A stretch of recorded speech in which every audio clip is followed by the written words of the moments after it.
सकता है। तो कुदरत ने हर एक मतलब बीज को एक एक गुण दे रखा है, लेकिन हाइब्रिडाइजेशन के कारण, संकरीकरण के कारण हमने उन गुणों को तोड़ दिया, ख़त्म कर दिया। क्योंकि हमें प्रोडक्शन चाहिए था, हमें उत्पादन ज़्यादा चाहिए था, तो हमने एक बीज को दूसरे बीज से क्रॉस करा के हमने जो उनकी ओरिजिनल गुणवत्ता थी, उन ओरिजिनल गुणवत्ता को हमने ख़त्म कर दिया। ठीक है, और नई गुणवत्ता ला दी, नई ला दी। और नई में क्या होता है ना, जैसे अब आप समझिए हाइब्रिडाइजेशन में क्या होता है ना, एक वैरायटी दूसरी वैरायटी से क्रॉस हो रही है। ठीक है, तो एक वैरायटी के दो गुण, जैसे ओरिजिनल गुण जो उस वैरायटी के पास है और एक ओरिजिनल गुण किसी दूसरे वैरायटी के पास है, हमने दोनों को क्रॉस करा के नई वैरायटी बना दी। तो दो गुण इसके आ गए, दो गुण इसके आ गए, और दो नए गुण आ गए। ठीक है, तो वो नई वैरायटी बन गई। तो दो गुण उसके पहले के घट गए और इसके दो गुण घट गए। तो ऐसे करके हमारे जो ओरिजिनल गुण थे वो धीरे धीरे संकरीकरण होने से पता चला वो 50 बार क्रॉस हो गया। तो जो उसकी ओरिजिनल ताकत थी ना, वो पूरी ख़त्म हो गई और अब उसमें मतलब अलग ही गुण आ गए। तो ये होता है। अब देसी बीजों का मतलब ये है कि ओरिजिनल गुणवत्ता जिसके लिए ईश्वर ने उसको बनाया है, जो कला उसके अंदर है, वो कला हम उगाते हैं और उसी कला के आधार पर हम उसका भोजन जब करते हैं तो हमारी बॉडी में कोई भी डिफिशियंसी या कोई भी तो तकलीफ नहीं होती है। ये उसका पूरा साइंस है। ठीक है, तो कुल मिला के देसी बीज जो है ना, अपनी जगह बहुत बड़ा महत्व रखते हैं। हमें जैविक तो करना ही करना है, ऑर्गेनिक तो करना ही करना है, लेकिन अगर हम देसी बीजों के साथ में, इंडिजीनियस सीड्स के साथ में अगर काम करते हैं तो हम बेसिक क्वालिटी ऑफ फूड पर काम कर पाएंगे। हम लोग यहाँ पर सारे देसी बीजों के साथ में काम करते हैं, इसलिए यहाँ पे आप अलग अलग वेराइटीज़ को आप देख पाओगे जिनके अंदर अलग अलग गुण होते हैं। चाहे वो आलू हो, चाहे वो गेहूँ हो, चाहे वो दालें हो, चाहे वो कोई भी फसलें हो, सभी में एक इंडिजीनियस प्रॉपर्टीज़ है। तो हमारे पास कुछ सब्जियों के, कुछ अनाज के, सब मिला के 65 के आसपास इंडिजीनियस स्पीसीज़ हैं। ये सारी स्पीसीज़ का हम खुद से बीज बनाते हैं और बीज बना के लोगों को उनकी गुणवत्ता के आधार पर बीज बना के लोगों को देते हैं, और बीज बना के फिर उनको बीज बनाने की ट्रेनिंग भी देते हैं। मतलब जैसे आप अभी यहाँ पे आए हैं तो 2 दिन के लिए आए हैं, पर इसमें भी हम एक शॉर्ट ड्यूरेशन में 15 से 20 मिनट में आपको एक्सप्लेन कर देंगे कि आपको खुद से कैसे अपने बीज बनाने हैं। क्योंकि अगर हम ये बीज बनाना नहीं सीखे तो फिर क्या होगा, बीज आपका कंटामिनेटेड हो जाएगा। अपने से बीज ऐसे नहीं होता कि हमने एक एकड़ के खेत में लगा दिया और उसी में से कुछ बीज हमने निकाल के रख लिया तो अगले साल काम आ गया। वो तो कंटामिनेटेड हो जाएगा, 3-4 साल 5 साल के बाद वो पूरा बीज खत्म हो जाएगा आपका इस विधि से। तो उसकी सिलेक्शन प्रोसेस एक विधि है, वो आपको हम एक्सप्लेन करेंगे, वो समझाएंगे कि कैसे करना।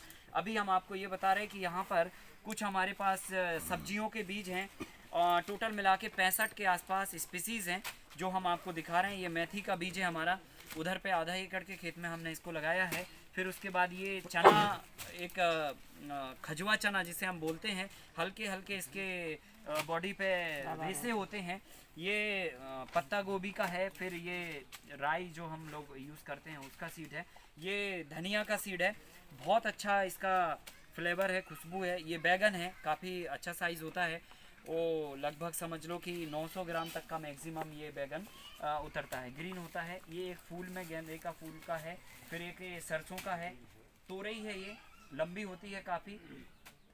तिल भी है, लाल साग है, लाल भाजी होती है पत्ते वाली, है ना, इसको एमरंथस बोलते हैं अंग्रेजी में। ये अपना फूल गोभी है, पालक का सीड है। ये लाल अनियन है जो हमने आपको कल दिखाई थी, उसी का हम सीड बना रहे हैं यहाँ पे। और पीछे में 1 एकड़ में पूरा ये अनियन लगा हुआ है जो कल दिखाया नहीं हमने आपको, और पीछे एक खेत है। फिर उसके बाद ये मक्का है, येलो, एक वाइट कलर की भी मक्का है जो टेस्ट में काफ़ी मीठी होती है। और मतलब आप समझ लो कि इसका हलवा अगर आप बना लेंगे तो आपको शक्कर डालने की ज़रूरत नहीं पड़ेगी, इतना बढ़िया फ्लेवर है उसमें। ठीक है, ये गाजर है अपना। फिर उसके बाद ये गेंदे में एक पीला कलर है फूल का और एक लाल है। ये भिंडी है। और ये हमारा जो है ना अरहर का सीड है जो हमने आपको अभी बताया था कल, 5 साल वाली अरहर, वो उसका दाना ये है ना। इसमें थोड़ा सा देख सकते हैं तो और अच्छे से दिखेगा। ये साइज़ होता है दाने का, है ना, मतलब दाने का साइज़ भी बड़ा होता है और इसका बैकग्राउंड लाल होता है और चिट्टे चिट्टे होते हैं इसके बैकग्राउंड में। ठीक है, तो ये इसका पहचान है दाल का। साइज़ बड़ी होती है और 5 से 6 दाने एक पल्ली में सेट होते हैं। एक बार लगने पे 5 से 6 साल तक चलती है। ये बहुत अल्टीमेट चीज़ है, मतलब हमने इसको दुबई अफ्रीका भी भेजा तो काफ़ी अच्छी डिमांड इसकी मतलब दाल की है, मतलब बहुत पसंद में है ये दाल। तो टेस्ट भी अच्छा है और इसको हम बनाते भी फोड़ा विधि से हैं, मतलब खाली इसको फोड़ देते हैं, भिगोते भिगोते नहीं है। क्योंकि भिगोने से क्या होता है, एक बार जब ये दाल अपनी सुस्त अवस्था में आ गई, अब हम जब इसको भिगोते हैं तो ये फूलती है। फूलने पे क्या होते हैं, इसके अंदर के तत्व एक्टिव हो जाते हैं, है ना। और फिर हम उसको फिर सुखा देते हैं और फिर दाल बनाते हैं, तो उसके तत्व एक्टिव हुए और फिर आपने सुखा दिया तो वो तत्व फिर डैमेज हो गए। डैमेज होने के बाद फिर आपने उसको फोड़ दिया, छिलका विलका सारा उतार दिया, फिर पॉलिश कर दिया, तो उसका पूरा मटिया पलित कर देते हैं हम, फिर जाके हम खाते हैं उसको। तो इसको केवल वैसे दर लो, बस सीधा डायरेक्ट, मतलब इसका हम कुछ नहीं करेंगे, सीधा अभी इसकी अगर हमें दाल बनानी है तो हम सीधा हाथ वाली चक्की से इसको फोड़ देते हैं। फोड़ने पे जितने छिलके निकल गए चना की दाल जैसे, जिस चना हाँ, की दाल करते और जितने नहीं निकले वो अपने काम से बस, हाँ, वो सीधा उसकी दाल बना के कल आपको खिलाई होगी तो बढ़िया अच्छी लग रही है। तो ये चीज़ है। फिर उसके बाद ये लौकी है, जो 250 से 300 लौकियाँ आती हैं इसमें, और काफ़ी ऊपर से पतला और नीचे की तरफ जो है ना मोटा होता है इसका, तो बहुत अच्छा है इसका भी रिस्पॉन्स, है ना। ये अपना मटर है। फिर उसके बाद ये ककड़ी है, कांटे आते हैं, रेसे आते हैं इस पर। फिर उसके बाद ये टिंडा है, फिर बाजरा है, फिर ये अपनी सेम है। फिर उसके बाद ये मिर्ची है, हरी मिर्ची, टमाटर है, कली आती हैं इसमें, 6 कलियां आती हैं, और बहुत इसकी स्किन बहुत पतली है और खट्टा भी काफ़ी है। तो ये है इसका कैरेक्टर। ये चौलाई का साग है, पपाया है, सहजन है, और ये अपनी गिलकी है जो काफ़ी लंबी 2 से 2.5 फीट तक लंबी होती है ये गिलकी, और बहुत गजब का टेस्ट है और बहुत सॉफ्ट है, बहुत कम समय में ये बॉईल हो जाती है। तो ये सारे इंडिजीनियस सीड्स हैं। अभी क्या होता है ना, अभी हमको बाज़ार की जो हाइब्रिड है ना वो खाने की आदत लग गई है ना, और वो टेस्ट हमारी जीभ में लगा हुआ है। कई बार ऐसा होता है कि कई बार हमें अच्छी चीज़ जब हमारे पेट में जाती है ना तो हमारी जीभ उसको एक्सेप्ट नहीं करती है। हमारी जीभ बोलती है कि जी ये तो टेस्ट डिफरेंट हो रहा है जी। तो हमारी जो आदत में है वो हमको अच्छा लगता है, पर जो अच्छा होता है कई बार हमें वो अच्छा नहीं लगता है।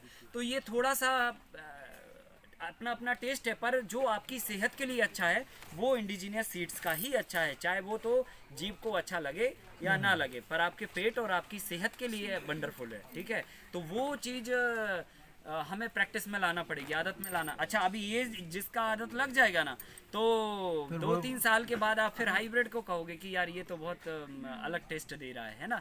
तो ऐसे होता है, हम परिवर्तन इतना जल्दी नहीं आता। ये हाइब्रिडाइजेशन का जो टेस्ट सेट हुआ है वो बचपन से ही उधर से ही हो जाता है। अब पैदा होते ही हम चालू हो जाते हैं, तब जाके इतनी उम्र में हमको वो चीज़ का समझ आता है कि यही अच्छा है क्या। तो परिवर्तन में वक्त लगता है, 60-70 साल लगे हमको इस ट्रैक पे आने में, अब हमें वापस जाने में 25-30 साल का समय लगेगा, ठीक है। तो ठीक है, अगर हम समय कम कर लें तो बहुत अच्छी बात है। ये हमारी वाइट अरहर है, जूनागढ़ गुजरात का ओरिजिनल सीड्स है। ये साल में 2 बार फलती है, पर एक ही बार में 2 बार फलती है, मतलब फिर सेकेंड ईयर इसका प्लांट हम नहीं चला सकते। ये ब्लैक अरहर है जो ठीक है भगवान भरोसे खेती करते हैं, ये उनके लिए है। इसमें कोई पानी नहीं, कोई दवाई नहीं, कोई कुछ नहीं, सीधा बीज डाला और 4 से 5 कुंटल इसकी हार्वेस्टिंग ले आओ, ऐसा है। तो ये तो जिनके पास ठीक है बहुत ज़मीनें हैं, देखने तक भी नहीं जा पाते हैं, वो लोग इसके साथ में काम कर सकते हैं, ठीक है। फिर उसके साथ ये सोना मोती गेहूँ जो हम कल आपको बता रहे थे शुगर फ्री होता है। ये जो गेहूँ है इसका साइज ही जीरा के बराबर होता है, जीरा मतलब दलिए के दाने के बराबर। इसको सोना मोती भी कहते हैं, शुगर फ्री भी बोलते हैं। और ये कुरुक्षेत्र हरियाणा की ओरिजिनल इसका इतिहास है। ये वहाँ से मतलब शुरू हुआ, फिर पूरे देश में अलग अलग समय काल के दौरान ये फैलता रहा, समेटता रहा, फैलता रहा। लेकिन कुरुक्षेत्र की ये ओरिजिनल उस क्लाइमेट की ये वैरायटीज़ है, और ये 20 कुंटल तक ये उपज दे देती है। 4 पानी की डिमांड करती है, और लगभग 130 दिन की ये वैरायटी है। और इसमें शुगर के कंटेंट नहीं होते। जितनी भी गेहूं की प्रजातियां हैं हमारी, सभी में थोड़ा थोड़ा सभी में शुगर होता है, पर इसमें शुगर नहीं होता, तो इसलिए इसको शुगर फ्री के नाम से भी हम लोग बोलते हैं। सर ये पैकिंग क्या 1 किलो की है? ये नहीं, ये तो डेमो के लिए है, पर आपको ले जाना है तो आप आधा किलो भी ले जा सकते हो, 1 किलो भी ले जा सकते हो, और 10 किलो भी ले जा सकते हो। तो ठीक है, आप 1 किलो लेके जाइए। कई लोगों को तो हमने 250-250 ग्राम दिया, आज उनके पास 10 कुंटल हो गया क्या। क्योंकि इसका बीज बहुत कम मात्रा में लगता है। अगर आप हाथ से बुआई करते हैं तो 2.5 किलो बीज लगेगा 1 एकड़ में खाली, और 2.5 किलो बीज लगा के आप 7-8 कुंटल तक की यील्ड ले सकते हो आराम से। मतलब 2.5 किलो बीज में 7-8 कुंटल तक पैदा कर सकते हो। 1 एकड़ में 2.5 किलो बस। 2.5 किलो बस, वो हैंड स्विंग से करना पड़ेगा लेकिन। अवसरी विधि। हाँ, मतलब एक एक दाना लगाइए, अभी 1 किलो ही लगाने में ढीली हो जाएगी। फिर उसके बाद ये गेहूं है बंसी के नाम से, जिसकी रोटी और पुड़ी आपने कल खाई थी। ये बंसी गेहूं है जो 120 दिन की वैरायटी है, 2 पानी में मध्य भारत की ओरिजिनल वैरायटी है। ये बुंदेलखंड की ओरिजिनल वैरायटी है ये गेहूं की। ये कम पानी में होती है और इसकी ताकत बहुत ज़्यादा है, न्यूट्रिशन वैल्यू ज़्यादा है। तो जो सरबती हम लोग खाते हैं उससे कई गुना ज़्यादा है। हाँ, रोटी और इसकी जो पुड़ियाँ होती हैं उतना वाइट नहीं आ पाती जितना सरबती का आता है, और उतनी फ्लेक्सिबिलिटी भी नहीं रहती है, थोड़ी कड़क होती है, लेकिन तत्वों के आधार पर ये बहुत बढ़िया। और उतना भी गड़बड़ नहीं है कि ठीक है हमको एकदम रफ लगे, है ना। नहीं, वो जो हमने लाए थे वो भैया कहने लगे इसकी रोटी कड़क हो जाती बहुत। हाँ, ऐसा है इसका गुण? कुछ कुछ वेराइटियों में है ना, अभी ये वेराइटी में इतना नहीं है। अभी जैसे कल जो रोटी खाई आपने और पूड़ी खाई, वो पूड़ी इसी का था। नहीं तो वो तो हमने तत्काल गरम खा ली, ठंडी की नहीं, बात है। ठंडी में भी नहीं। अभी रोटी भी तो 4 बजे से सिकना चालू हुई थी और आपने खाई 8 बजे, तो नहीं उतना नहीं है। ठीक है, थोड़ा बहुत 19-20 चलता है, पर इतना नहीं है। अरे वो हमारी बहन जी से बनी ही नहीं। एक बहन जी हम ले जाके दे रहे, पागल हो गए हम तो, बाहर काट लेके आ गई। ये कुदरत के नाम से एक गेहूं है। फिर उसके बाद बनारस वालों का सर। हाँ, ये जो है ना चावल काठी के नाम से ये गेहूं है। इसका साइज काफ़ी बड़ा होता है और ये फाइबर रिच होता है इसमें। ये डाइजेशन वालों के लिए बहुत अच्छा होता है। जिनका कब्जियत का शिकायत है, अनडाइजेशन की प्रॉब्लम है, वो लोग इस गेहूं की रोटी, दलिया और पराठे जो भी खाते हैं वो खा सकते हैं। तो ये बहुत रिच गेहूं है फाइबर के मामले में। ग्लूटेन भी फ्री है, मतलब इसमें ग्लूटेन नहीं होती, इलास्टिसिटी नहीं होती है। तो ये बहुत अल्टीमेट वैरायटी है। ऐसे बहुत सारी ये गेहूं की प्रजातियां हैं। फिर उसके बाद ये ढैंचा है, जो हरी खाद के रूप में यूज़ होता है, मेथी के दाने जैसा होता है। अभी इसके महत्व के बारे में चर्चा करेंगे। फिर उसके बाद ये सारे हम अपने उत्पाद बनाते हैं। जैसे हम घी भी बना रहे हैं पूरा बिनोला विधि के माध्यम से, दूध को फटा के और पूरा जाम और मक्खन निकाल के और बॉइलिंग करके। फिर ये कच्ची घानी के सरसों के ऑयल बना रहे हैं, मूंगफली का ऑयल बना रहे हैं। ये अपना काला चना है, हरा चना भी है, ये भी शुगर फ्री होता है। ब्लैक चना अंदर से पीला होता है, बाहर इसका खोल बस काला होता है, लेकिन इसकी स्किन का ही सबसे इम्पोर्टेंट रोल है। अगर आप इस चने को खा के इसका मतलब जो गुण है वो लेना चाहते हैं तो काला चना स्प्राउट के रूप में आपको खाना चाहिए। मतलब हम भिगो के जो खाते हैं ना, हाँ, अंकुरित करके, वो ये खाना चाहिए। तो ये बहुत पावरफुल चीज़ हो जाती है। तो ऐसे ही ग्रीन भी है हमारे पास, है ना, और काला भी है। फिर उसके बाद ये सरबती गेहूं है। ये काला गेहूं भी है जिसमें प्रोटीन की मात्रा ज़्यादा होती है। तो जो गुण दाल में होते हैं, दाल के लगभग 50% गुण इसमें होते हैं। तो अगर ठीक है कोई दाल नहीं खा पा रहा है तो ये गेहूं खा के दाल के गुण को ले सकता है, ऐसा ही। तो ये प्रोटीन है। फिर उसके बाद जो है ना, ये अपना दाल बनाई हमने चने की, है ना, और ये हमने अपनी मूंग की दाल बनाई, और ये सब उस विधि से बनाई हुई है, हाथ वाली विधि से, है ना। तो ये दाल है। फिर ये बाजरा है। ये वो दाल है जो कल आपको खिलाई थी, ऐसे होती है दिखने में। हाँ, अनपॉलिश्ड होती है, छिलके बीच बीच में कुछ कुछ लगे होते हैं। तो ये इसकी डिमांड बहुत ज़बरदस्त है। मतलब जो लोग इसको खाना जानते हैं और इसका टेस्ट और इसका महत्व जानते हैं, वो लोग काफ़ी डिमांड करते हैं। कुमार विश्वास जो इतने बड़े कवि हैं, वो यही दाल हमारी 3 साल से खा रहे हैं, है ना। क्या काला गेहूं। हाँ, काला ही है। फिर उसके बाद ये बाजरा है अपना, ठीक है। तो ये भी बहुत अच्छा होता है, मिलेट्स में आता है, ये डाइजेशन के लिए बहुत बढ़िया है। फिर उसके बाद ये अपना धना है और ये धनिया है। फिर शहद भी बनाते हैं अपन। तो ये शहद के मतलब मधुमक्खी के पोलन ग्रेन है ना, इनको पराग भी बोला जाता है। और ये अपनी शहद है, जो हम लोग करते हैं। फिर हम लोग ये गुड़ भी बनाते हैं, इस फार्म पे नहीं बनाते हैं, वो दूसरी जगह पर बनाते हैं। तो ये गुड़ भी हमने बहुत अलग विधि से बनाया है और इसको काफ़ी बनाने में एक तो हम जैविक तरीके से बनाते ही हैं और भिंडी के रस से इसका जो मैल होता है मतलब उसको साफ़ करते हैं, फिल्टर करते हैं और उसको इस तरह से हमने 1 केजी के कार्टून बॉक्स में मतलब पैकिंग करके बनाया है। तो ये कार्टून जो है ना, आप हैंडलिंग इसकी बहुत इजी है। प्लास्टिक का उपयोग ना करते हुए इस तरह का 1-1 केजी का ब्रिक्स बनाया है और कागज में इसको रैप किया हुआ है। तो आप ऐसे ही करके इसको कहीं पे भी बैग में फंसा सकते हैं, हैंडल करके ले जा सकते हैं, किसी को मिठाई के रूप में भी दे सकते हैं। राखी पे, दीपावली पे, होली पे मिठाइयों को हम 400-500 रुपए किलो खरीद के लाते हैं और पता नहीं वो कैसे बनती है और क्या क्या उसमें मिलाया जाता है, वो जाके हमारे पेट को गड़बड़ करती हैं। बेटर है कि हम इस तरह की चीज़ों को प्रोफेशन में लेके आए, ठीक है कि नहीं। तो हमने इसको उसी थीम पे बनाया कि डब्बा बना दो मिठाई टाइप का, तो ठीक है ये मिठाई का डिब्बा है जी, समझ रहे ना। तो मेरे हाँ, शुगर जिसको है वो खा सकता है बिल्कुल धड़ल्ले से, इसका ही नाश्ता कर सकता है, इसका ही दोपहर का खाना भी कर सकता है। तो ये बहुत पावरफुल चीज़ है इसमें, क्योंकि गंधक हम नहीं यूज़ करते हैं।